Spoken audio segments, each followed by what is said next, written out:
새로 나올 폴더블 폰에는 이런 기능도 있습니다. 슬픈 얼굴도 자신있게. 안녕하세요.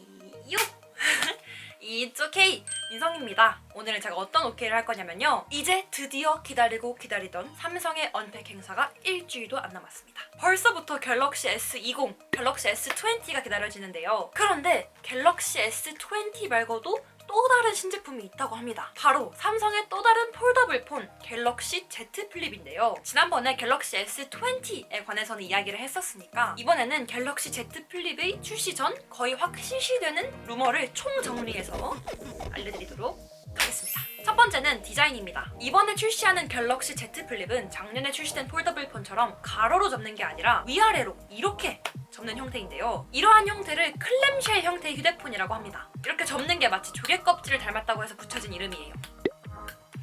완전히 피게 되면 22:9의 화면비에 6.7인치 액정이 나오는데요. 지금까지 유출된 사이즈와 디자인으로 볼 때 갤럭시 S10과 비슷한 크기라고 생각하시면 됩니다. 최근 출시 중인 삼성의 스마트폰처럼 하단에 USB-C 타입 단자가 있고 이어폰 단자는 따로 없다고 합니다. 작년에 코드리스 이어폰이 또 붐이었잖아요. 이제 아마 앞으로 새롭게 출시되는 스마트폰들에서 이어폰 단자를 찾기는 굉장히 어려워질 것으로 보입니다. 이걸 접으면 3인치 정도의 정사각형이 되는 사이즈라고 하는데요. 사실 지금까지 공개된 이미지만 봤을 때는 좀 심플하긴 하지만 투박하다는 생각도 들어요. 휴대폰의 디자인도 굉장히 중요하게 생각하는 제 입장에서는 그렇게 마음에 드는 디자인은 아닙니다. 전면 하단부에는 작게 시간이나 상태를 표시하는 액정이 있다고 합니다. 지금 해외에서 출시한 또 다른 클램쉘 형태의 스마트폰인 모토로라 레이저 같은 경우는 아예 듀얼 액정인 상태로 나누어져 있거든요. 이 점에 대해서는 사실 실제로 사용을 해봐야 알겠지만 보통 카카오톡이나 부재중 전화 아니면 간단한 문자와 같이 간단한 알림만 확인하고 싶을 때가 있잖아요. 그런데 이 갤럭시 Z 플립은 다시 휴대폰을 펼쳐야 하는 좀 수고스러움이 있을 것 같아서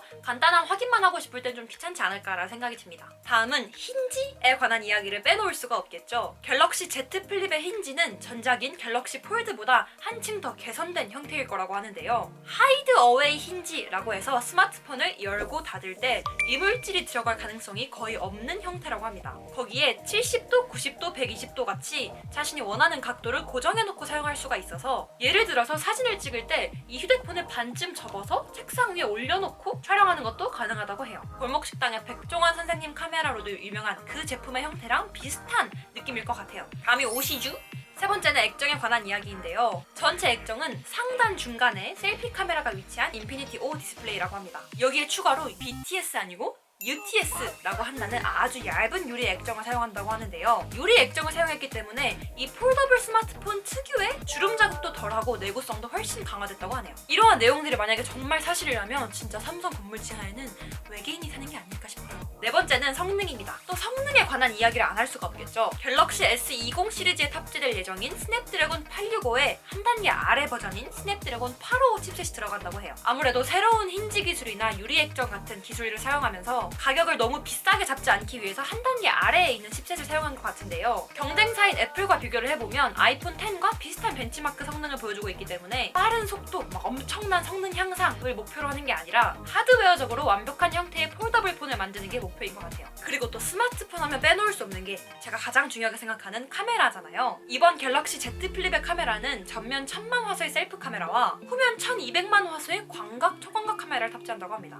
물론 가격을 생각한다면 납득이야 가지만 조금 아쉬운 건 사실입니다. 제가 갤럭시 S20 때도 말씀을 드렸지만 삼성이 카메라 소프트웨어적인 부분에서도 많이 성능을 업그레이드하고 개선되는 모습을 보여줬기 때문에 그래도 기존의 1200만 화소의 카메라의 색감이나 화질보다는 조금 더 업그레이드된 기능을 보여주지 않을까 감히 기대를 해봅니다. 마지막으로 배터리는 3300mAh, 저장 공간은 256, 512GB 이렇게 두 가지 모델로 출시될 예정인데요. 저장 공간은 그렇다 치고 배터리가 3300mAh라고 한다면 언뜻 봤을 땐 굉장히 작아 보일 수도 있지만 고성능의 성능이나 소프트웨어적으로 정말 다양하고 최신 기술이 들어가는 건 아니기 때문에 용량이 적더라도 배터리에 대해서는 그래도 좀 불만이 적을 것 같긴 해요. 그런데 여기까지 얘기를 해보니까 성능이나 카메라도 그렇고 6.7인치의 액정도 그렇고 그냥 이쯤 되면 그냥 접을 수 있는 갤럭시 S10이 아닌가 생각을 합니다.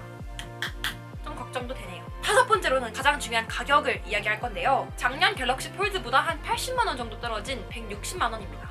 그래도 너무 비싸. 있어요. 앞서서 성능이나 디자인에 대해서 좀 불평이 있었지만 가격을 보니까 뭐 상대적으로 어느 정도 납득은 가는 부분이에요. 앞으로 가격부터 뭐 성능까지 갤럭시 Z 플립은 고급형 폴더블 폰 라인업이 될 가능성이 높아 보입니다. 작년에 많은 분들이 이야기했던 갤럭시 폴드의 가격 문제에 대해서 삼성도 어느 정도 눈치를 본 것 같아요. 마지막으로 중요한 출시일을 알려드릴게요. 언제 나오냐도 중요한데요. 갤럭시 Z 플립은 갤럭시 S20와 같이 오는 2월 11일 샌프란시스코 갤럭시 언팩 행사에서 공개될 예정이고 3월 13일부터 국내에 발매할 예정입니다. 이건 제 개인적인 의견이지만 작년에 출시한 갤럭시 노트 10을 보면 8월 17일 공개 이후 23일, 그러니까 한 일주일 정도 뒤에 국내에 정식 출시를 했는데요. Z 플립 같은 경우는 2월 11일 공개 이후 13일 발매로 4주 정도 뒤에 출시가 되는데 이게 아직까지 기기의 결함이나 약간 고칠 문제점 같은 게 있어서 좀 오래 걸리는 건지 아니면 뭔가 저희가 모르는 아주 큰 빅한 이벤트가 있어서 준비 기간을 거치는 건지 많은 생각이 들더라고요. 단순하게 언팩 행사에만 집중하는 게 아니라 그 뒤에 삼성이 어떤 행보를 보여줄지 지켜볼 필요가 있을 것 같습니다.